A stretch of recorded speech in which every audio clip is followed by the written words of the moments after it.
Now, on the second day of the Battle of Gettysburg on July the 2nd, 1863, the Union Army had been hard at work for the last 12 to 15 hours, doing everything they can to fortify the high ground that they were on, Cemetery and Culp's Hill, anticipating an attack from General Meade's old friend, Robert E. Lee, the next day.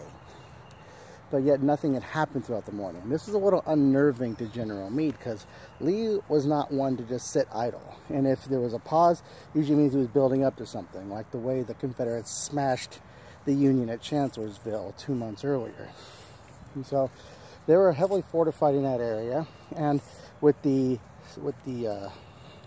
1st Corps, the 11th Corps, and the 12th Corps on those rocky heights in that area.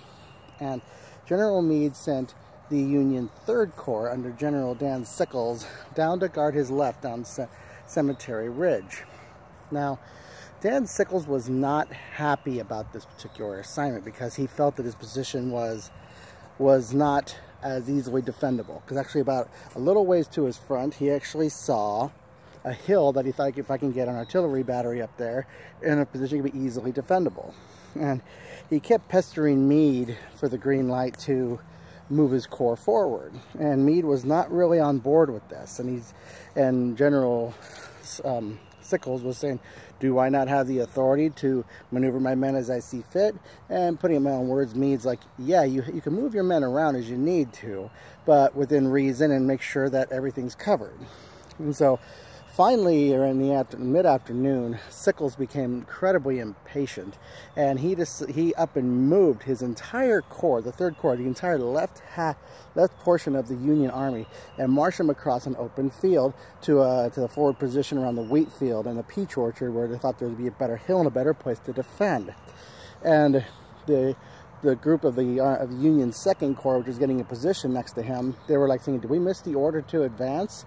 And General Hancock kind of smiled grimly and said, "Watch, they'll be back in a while." Basically, they were putting themselves in a dangerous position.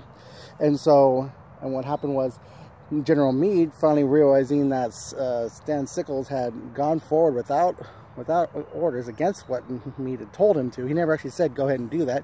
He just said, "Adjust your line." He didn't ever give him the green light to actually unhinge and move almost a mile forward.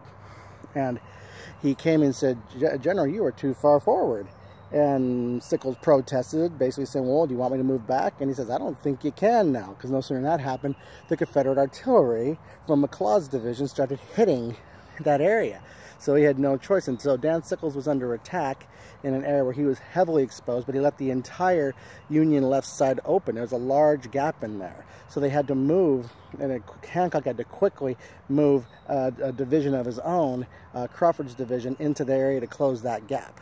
So Dan Sickles, being impetuous and eager to have glory, I guess, put the Union Army in a very dangerous position.